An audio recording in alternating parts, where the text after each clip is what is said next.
Hello YouTube, Sam here from youtube.com/onlivegamer for the New Boston, and in this tutorial we're going to be taking a look at using multiple forms. So sometimes in your program you want to be able to have a whole bunch of different forms open, and you don't want to be restricted to only using message boxes or only using input boxes. So what we're going to learn about in this tutorial is using multiple forms and creating objects to those forms. So we'll go ahead and create a new project. We will select Windows Forms application and we will call it multiple forms, and we'll go ahead and click OK, and we'll just wait for that to load.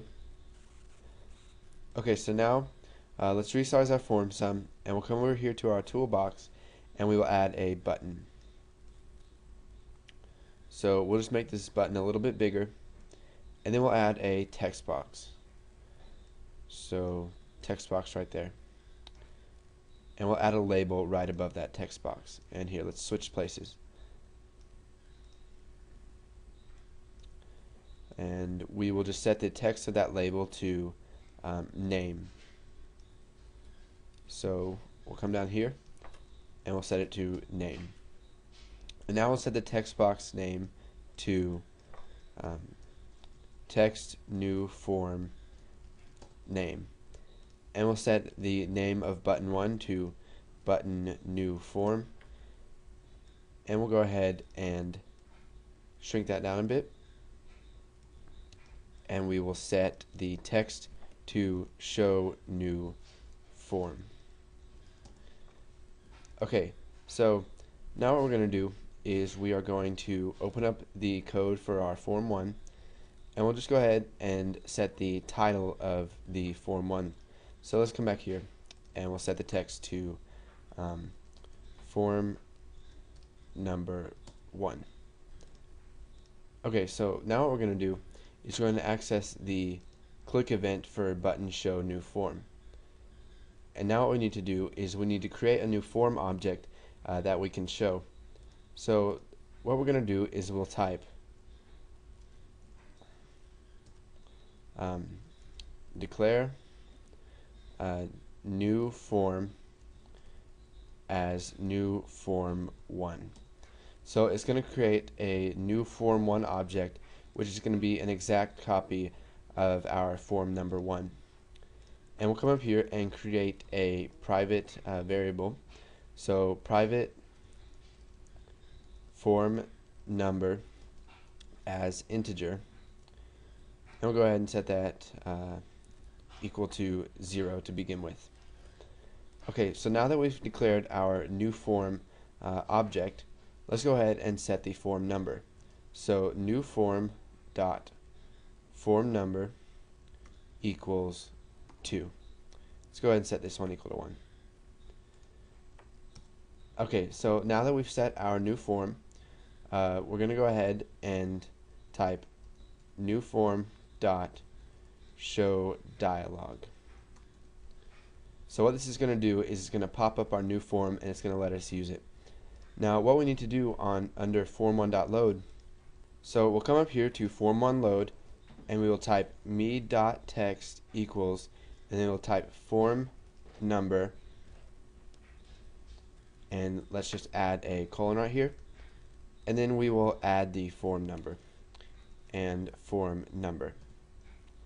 So what this does is it uses the me keyword, which me refers to form 1, and the text of form 1 is this right here. You can see that in our properties we have properties for form 1, and the text is set to form number 1, and we're just going to set it to form number and form number.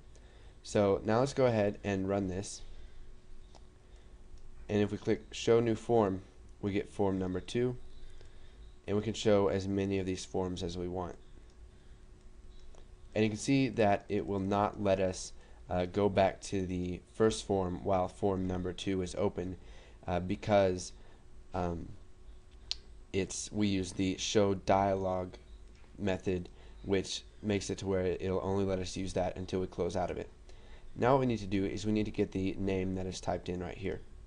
So let's come down here and we'll type new name as string, and we'll set it equal to text or text new form name dot text.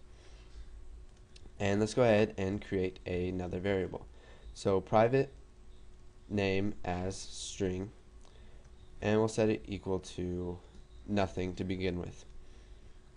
Now we need to set the name of our form 1, or of our new form. So new form dot name equals new name, and we'll just go ahead and add that up here. So we'll say name, and then we will add the name variable.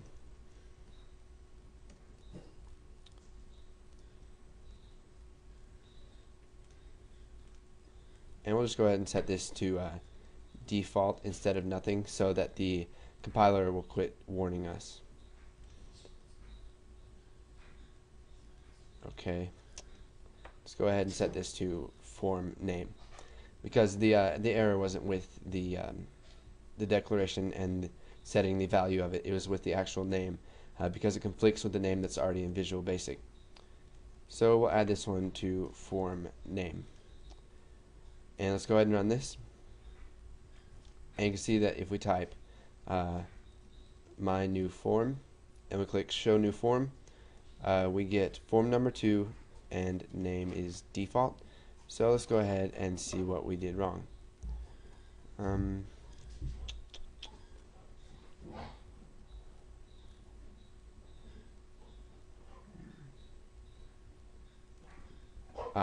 Here it is. We need to change that to form name and not name. So we'll go ahead and run this again. We'll type hello form 2. We click show new form, and you can see that we get form number 2 and hello form 2.